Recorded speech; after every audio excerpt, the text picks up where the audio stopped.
Combien d'entre nous se demandent ce qui arrive à nos animaux de compagnie bien-aimés lorsqu'ils quittent ce monde?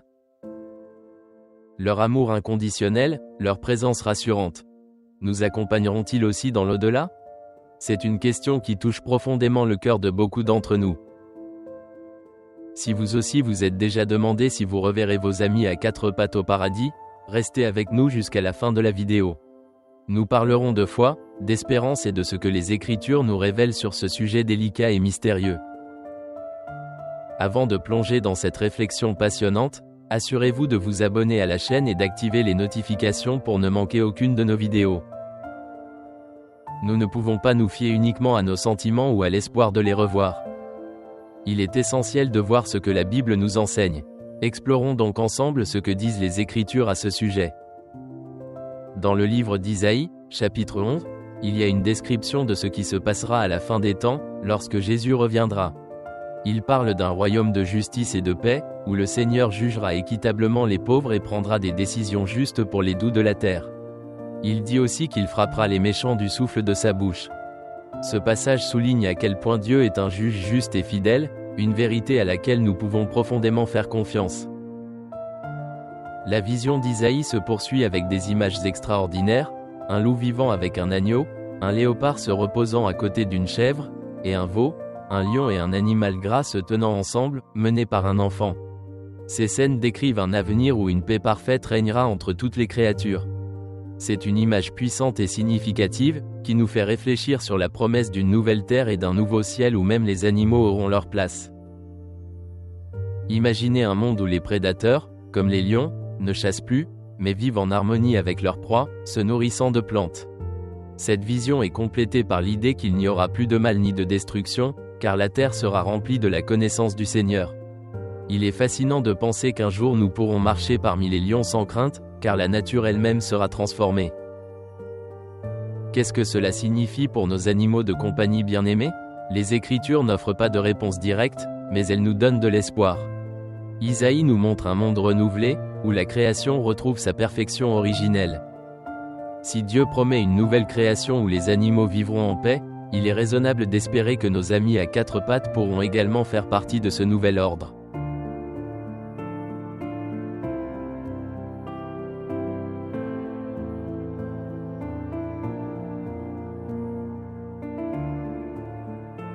Dans Genèse chapitre 1, verset 25, nous lisons que Dieu a créé tout être vivant selon son espèce et a vu qu'il était bon.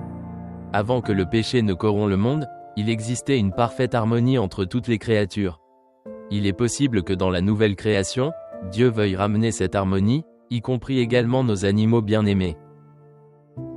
Mais il existe une grande différence entre les humains et les animaux. Les êtres humains sont dotés d'une âme, de capacités de raisonnement, de sentiments et d'une conscience spirituelle qui dépasse le monde matériel. La Bible nous enseigne que nous avons été créés à l'image de Dieu, avec un appel unique à interagir avec lui de manière personnelle et intime. Cela nous différencie des autres créatures sur terre qui, bien que aimées et soignées par Dieu, ne partagent pas la même image divine. Le péché a brisé l'harmonie parfaite qui existait à l'origine de la création. Comme le dit le psalmiste dans le psaume 51, David reconnaît que nous sommes tous nés dans le péché. « Voici, je suis né dans l'iniquité, et dans le péché ma mère m'a conçu » Psaume 51:5. Ce péché originel a introduit la mort et la séparation spirituelle d'avec Dieu, condition qui ne concerne que l'homme, doté d'une âme immortelle.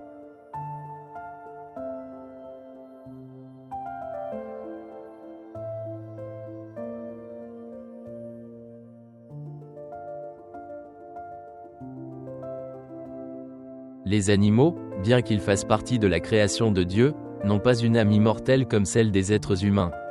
Cela ne veut pas dire qu'ils n'ont pas de valeur.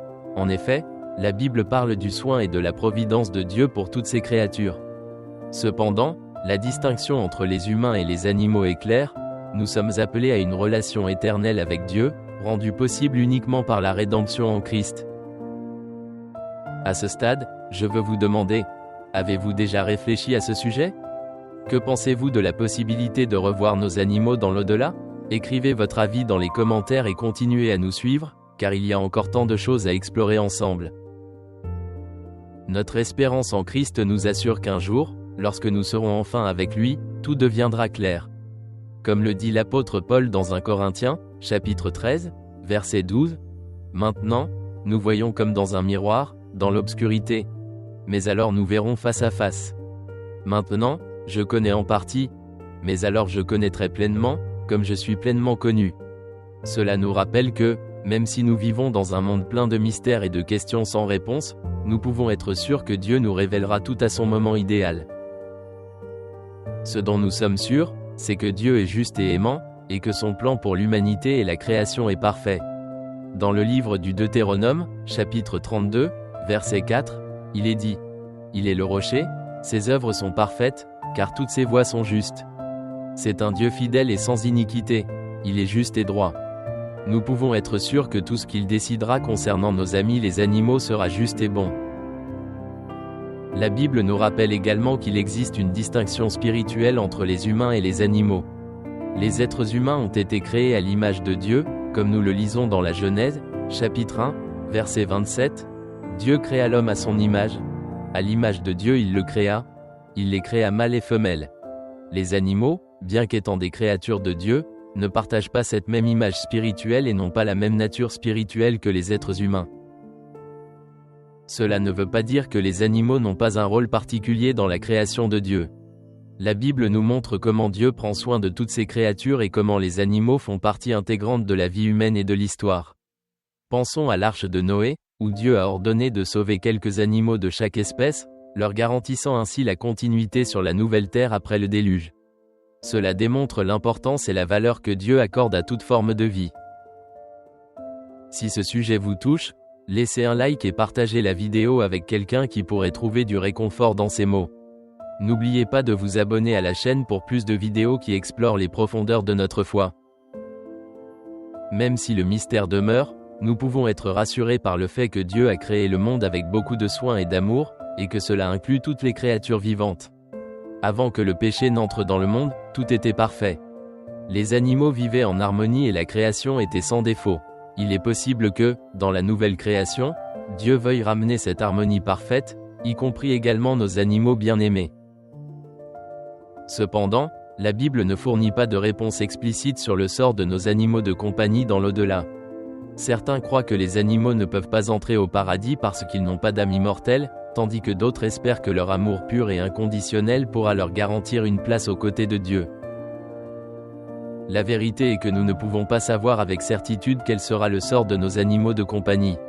Mais ce que nous savons, c'est que Dieu est bon et juste, et qu'un jour tous les mystères nous seront révélés. Pour l'instant, notre foi nous guide et nous réconforte dans l'espérance d'un avenir où tout sera clair. Nous sommes convaincus qu'un jour nous découvrirons les réponses à ces questions profondes. Dieu a un plan parfait pour tout, et cela inclut nos amis animaux bien-aimés. En attendant, continuons à croire, à espérer et à prier.